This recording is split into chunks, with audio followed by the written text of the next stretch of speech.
Bonjour et bienvenue. Aujourd'hui, on va zoomer sur un palier, un seul, mais qui est absolument fondamental dans une stratégie financière beaucoup plus large. C'est vraiment ce palier qui fait la différence entre ceux qui se contentent de rêver de liberté financière et ceux qui bâtissent un véritable système pour y arriver. On parle ici du palier numéro 9. Et croyez-moi, c'est le moment où tout bascule. C'est là qu'on va découvrir comment mettre son argent en pilote automatique pour, enfin, se libérer l'esprit et laisser le système travailler pour nous. Réfléchissons-y une petite seconde. On vit dans un monde où, franchement, presque tout est automatisé. Le café se fait tout seul le matin, le GPS nous guide sans qu'on y pense, mais, bizarrement, quand il s'agit de notre argent, on est encore très souvent en mode manuel. On la connaît tous, cette petite voix à la fin du mois qui nous dit « Allez, le mois prochain, c'est sûr j'épargne » ou « Promis, cette fois, je suis plus discipliné ». C'est épuisant, non? Alors, la stratégie qu'on décortique, elle sort pas de nulle part. C'est celle des 3 étapes et 13 paliers développés par Tamir Kaham. Il est le créateur de la chaîne YouTube The Golden Path to Financial Independence et, fait intéressant, il est aussi le traducteur officiel en hébreu de L'homme le plus riche de Babylone. C'est ce mélange assez unique entre une pensée d'ingénieur et une sagesse financière millénaire qui rend son approche si pertinente. Et nous, aujourd'hui, on se concentre sur un point précis, l'étape 2, palier 9. Avant d'aller plus loin, il faut absolument qu'on soit au clair sur une chose. L'indépendance financière, ce n'est pas la même chose que la richesse. L'indépendance financière, c'est très concret. C'est le moment où les revenus passifs, donc ceux qui ne dépendent pas de notre travail, couvrent toutes nos dépenses. C'est le point de bascule. Travailler devient alors un choix, plus une nécessité. C'est ça l'objectif numéro 1. La richesse, eh bien, c'est tout ce qui vient après, c'est optionnel. Cette stratégie-ci se focalise d'abord et avant tout sur l'indépendance. Alors, est-ce que cette méthode est faite pour tout le monde ? Disons qu'elle s'adresse surtout à ceux qui en ont marre de jouer les pompiers financiers, ceux qui passent leur temps à éteindre des petits feux, à gérer des urgences. C'est pour les personnes qui ont le sentiment que leurs finances leur dictent leur vie, au lieu de l'inverse. Si l'idée c'est de passer de la réaction à la construction, de devenir l'architecte de sa vie financière pour enfin trouver une certaine tranquillité d'esprit, alors oui, ce qui suit va vraiment parler. Mais au fond, pourquoi un pilote automatique ? On pourrait se dire qu'avec un peu de discipline, ça devrait le faire. Le problème, c'est l'outil sur lequel on compte tous, la volonté. Et le truc, c'est que s'appuyer uniquement sur la volonté pour gérer son argent sur le long terme, eh bien, c'est une stratégie qui est quasiment vouée à l'échec.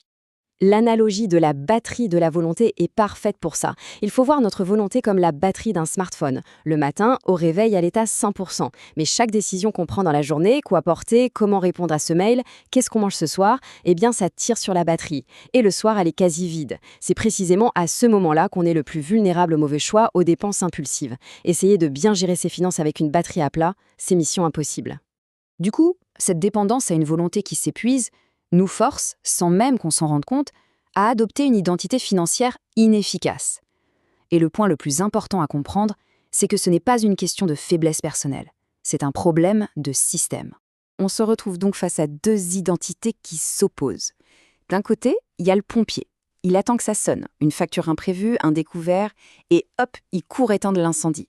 Ça donne l'impression d'être très occupé, mais en réalité, c'est super inefficace. Et de l'autre côté, il y a l'architecte. Lui, il refuse de vivre en mode crise. Il ne passe pas son temps à éteindre des feux. Il conçoit le bâtiment pour qu'il n'y ait pas d'incendie. Le gros du travail, il le fait une seule fois, au début, et ensuite, le système le protège. La solution, donc, ce n'est pas de faire plus d'efforts, c'est de changer d'identité. Et c'est là que l'automatisation devient la solution la plus simple, la plus élégante. Pensez au décollage d'une fusée. C'est ce moment magique où le centre de contrôle dit « on passe en pilote automatique » et le système prend le relais. Et pour bien situer ce moment, il faut voir où il se trouve dans la stratégie globale. On est en plein dans l'étape 2, celle de la construction de la résilience financière. Si la première étape, c'était la construction de la rampe de lancement, l'étape 2, c'est la mise à feu. Et notre fameux palier 9, c'est précisément le moment où on enclenche le pilote automatique et où la fusée continue sa trajectoire toute seule. Bon, maintenant qu'on a vu le pourquoi, il est temps de passer au comment. Concrètement, comment on le construit ce fameux moteur d'automatisation pour qu'il bosse pour nous ? En fait, ce moteur, il repose sur 3 engrenages qui doivent être parfaitement synchronisés. Le premier, ce sont les virements automatiques. C'est le principe de se payer en premier, mais puissance 1000. Ça se passe à la seconde où le salaire arrive. Le deuxième, c'est le paiement automatisé des factures. Fini les frais de retard, mais surtout fini la charge mentale de devoir y penser. Et le troisième, c'est l'investissement continu. De l'argent qui part automatiquement vers des placements pour construire son patrimoine sans se laisser influencer par les émotions du moment. Le premier engrenage, les virements automatiques, c'est un véritable tour de passe-passe psychologique. Il utilise une de nos propres faiblesses contre nous, la loi de Parkinson.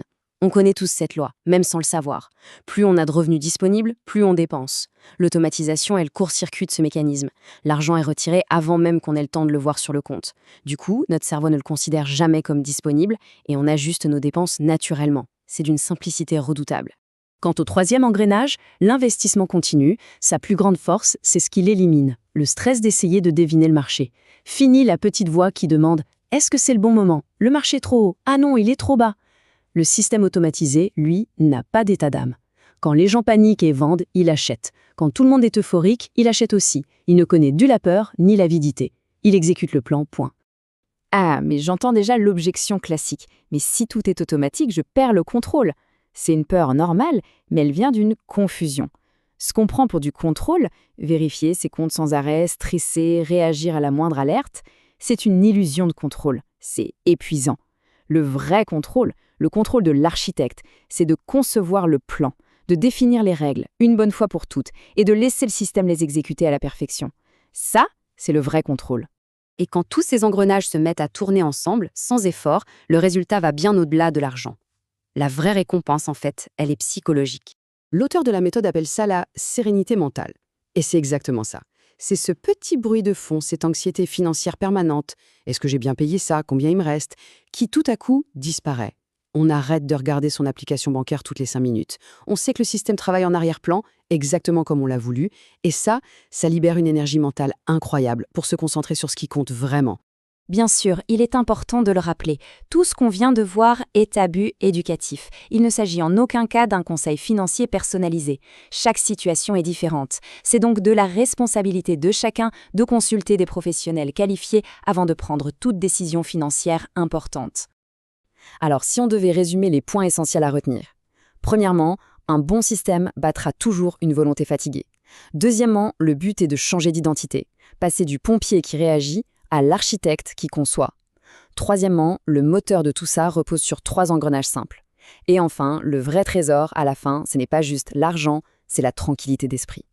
Pour celles et ceux qui veulent creuser le sujet, voir tous les schémas et la stratégie complète, la meilleure ressource, c'est la chaîne originale. Il suffit de chercher The Golden Path to Financial Independence sur YouTube, l'identifiant est aussi affiché à l'écran, et restez dans le coin car notre prochaine analyse portera sur le palier suivant, le numéro 10, comment gérer les risques pour protéger tout ce qu'on a construit. Voilà, c'est tout pour aujourd'hui. Merci beaucoup pour votre écoute et à très bientôt.